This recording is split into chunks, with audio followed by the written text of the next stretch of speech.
Hello नमस्कार दोस्तों। सबसे पहले आपको आपके परिवार को 26 जनवरी की हार्दिक शुभकामनाएं। जैसा कि आपको मालूम होगा, अब की बार जो है 74वां गणतंत्र दिवस मनाया गया है हमारे देश में।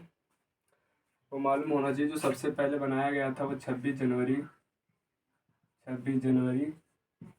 1950 को मनाया गया था। इसी दिन क्या हुआ था, जो हमारा संविधान था वो लागू हुआ था और हमारा जो देश था एक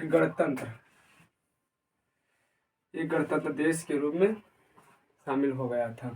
अगर बात की जाए 26 जनवरी, इसी दिन आपको मालूम होगा जो संविधान है, संविधान इसी दिन लागू हुआ था। जो संविधान था इसी दिन लागू हुआ था, जिसको 2 साल 11 महीना 11 माह 18 दिन बनाने में लगा था, जिसमें बहुत लोगों ने भाग लिया था। और संविधान का जनक आपको मालूम होगा भीमराव अम्बेडकर को बोला जाता है, जननी भी उसको उन्हीं को ही बोला जाता है। ठीक है, आगे हम आपको बताएंगे मानव में लिंग निर्धारण कैसे होता है, क्या होता है, या सेक्स डिटरमिनेशन इन वुमेन, मतलब मानव में लिंग निर्धारण हम आपको आज बताएंगे और अच्छे से बताएंगे। मिटाने के लिए हम ये ले लो थोड़ा।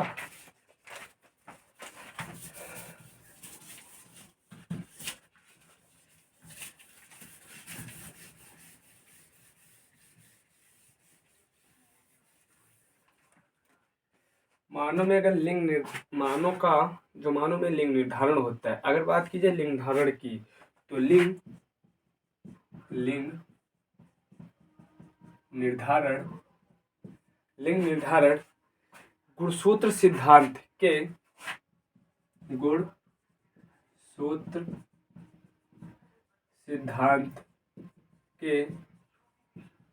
आधार पर होता है।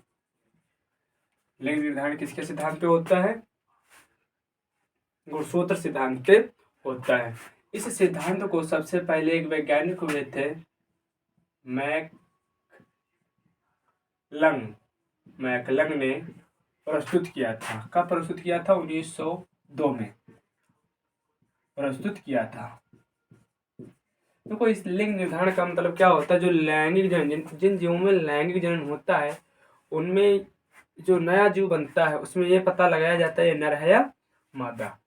अगर हम आपको बताएं मानव में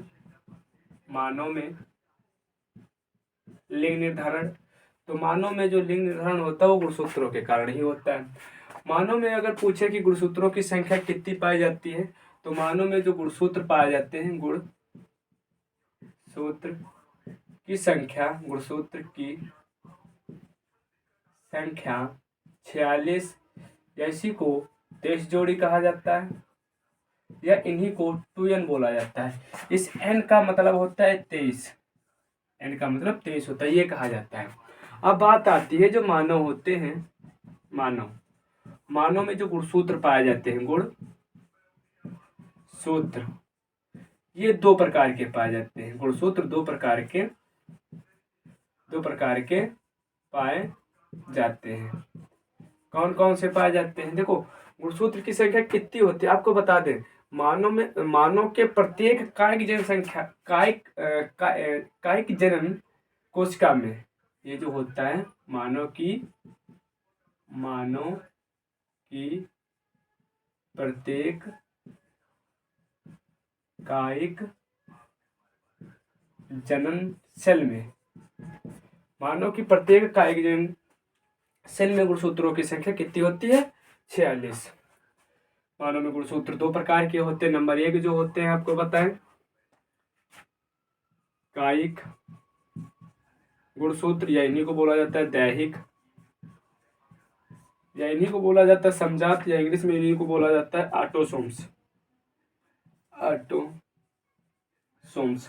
ऑटोसोम्स बोला जाता है। दूसरी बात अगर हम करें लिंग निर्धारण, लिंग गुणसूत्र,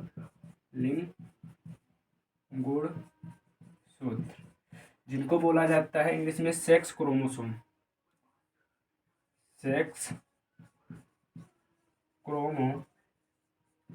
क्रोमोसोम, सेक्स क्रोमोसोम या आइलोसोम्स भी बोला जाता है। ठीक है। अब अगर बात की जाए मानव में, या मनुष्य भी कह सकते हैं, जो मनुष्य होते हैं, मनुष्य में जो ये कायिक या दैहिक या ऑटोसोम्स गुणसूत्र पाए जाते हैं, इनकी संख्या कितनी होती है? इनकी संख्या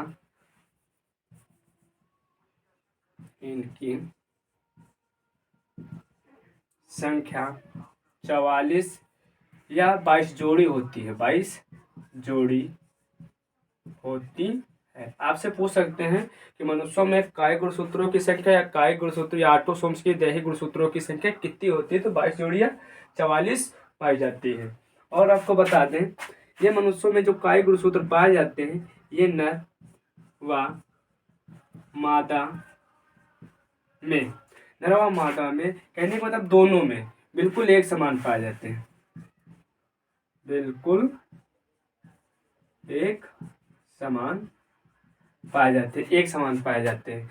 जो ये 44 होते हैं, ये 44 ये नर की बात की जाए या मादा की बात की जाए, इन दोनों में बिल्कुल एक समान होते हैं। तो इनका कार्य वो क्या होता है? शरीर के अंगों का निर्माण करते हैं। नाक, मुंह, कान, ये सब इन्हीं का कार्य होता है।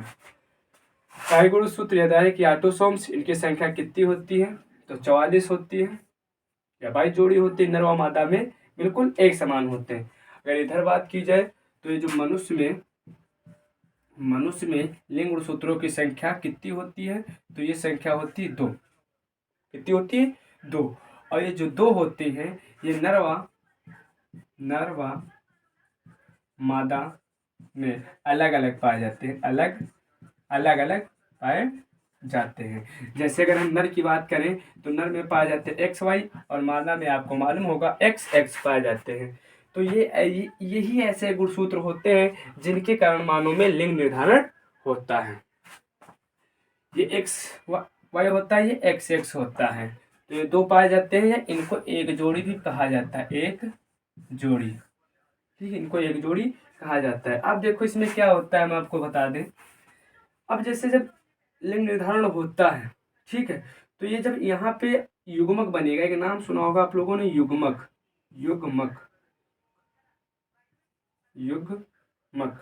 जब युग्मक बनता है तो ये ऐसे अलग अलग हो जाएंगे, ऐसे देखो। तो यहाँ पे 44 नहीं 22, इनमें अर्धसूत्री विभाजन होता है। जो कायिक जैन कोशिका होती है, यहाँ पे अर्धसूत्री विभाजन होगा। तो 22 और ये 22, ये कौन से गुणसूत्र होंगे? कायिक। इधर भी 22, यहाँ भी 22, ये कौन से गुणसूत्र होंगे? कायिक। ये कौन से होंगे? कायिक। ये होंगे कायिक, ये कायिक होंगे, जो नर व मादा सभी में एक समान होते हैं। अब इसी में देखो, यहाँ से ये X आ सकता है ऐसे, ये क्या आएगा? X। और यहाँ से ये Y आएगा ऐसे। और आपको मालूम है ये क्या बन गए?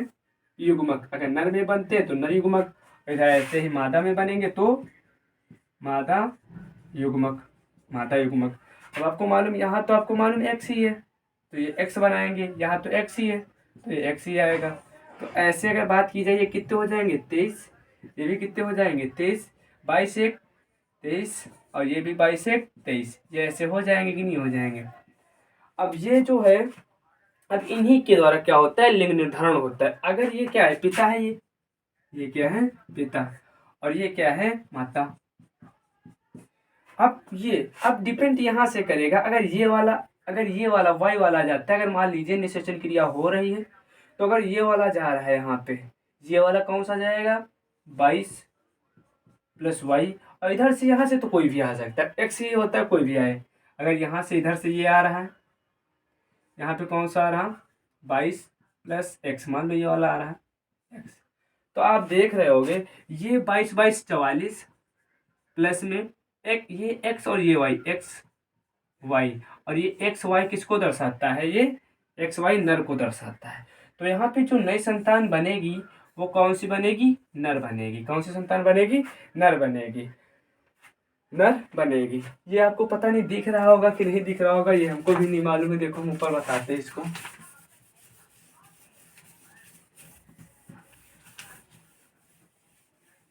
देखो ये कह सकते हैं नर, ये मादा। ठीक, नर में XY पाया जाता है, यहाँ पे XX पाया जाता है। तो अगर हम इसका बनाए ये 22 ये ऐसे 22, यहाँ भी ऐसे होता है 22,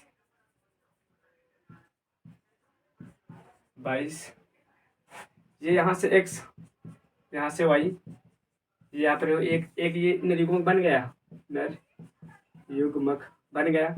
इधर ये मादा युग्मक बनेंगे, मादा युग्मक। ये कैसे बनेंगे, यहाँ से X आएगा, यहाँ भी तो X आएगा, ये इधर ये तो छोड़ो, एक ही ये बना लेते हैं। तो आप देख पा रहे हो ये 22 एक ये 23 बन जाएंगे। ये भी कैसे बन पा रहे हैं 23। अब यहाँ से अगर ये जाता है, मान लो ये वाला आ रहा है ऐसे, तो ये कैसे है 22 प्लस Y आएगा। ये यहाँ से आएगा तो ये कैसे आएगा 22 प्लस X आएगा। तो ये 22 आपको मालूम कितने हो जाएंगे 44, और ये XY हो जाएगा XY। तो आप टोटल बताओ कितने हो जाएंगे 46 ऐसे। और ये जो नई संतान बनने वाली होगी ये क्या बनेगी, ये किसको दर्शा रहा है, ये नर को दर्शा रहा है, अर्थात क्या कह सकते हैं बॉय बनना। तो क्वेश्चन पूछता है कि लिंग निर्धारण की प्रक्रिया जो होती पिता के गुणसूत्रों पर निर्भर होती है कि माता के गुणसूत्रों पर, कि दोनों के, तो ना तो दोनों पे निर्भर नहीं होती है, केवल पिता के या केवल नर के, पिता के गुणसूत्रों पर ही निर्भर होती है। अगर देखो, अगर आप ऐसे यहाँ से समझ XY XX, ये नर यानी पिता, ये माता मादा, ये पिता।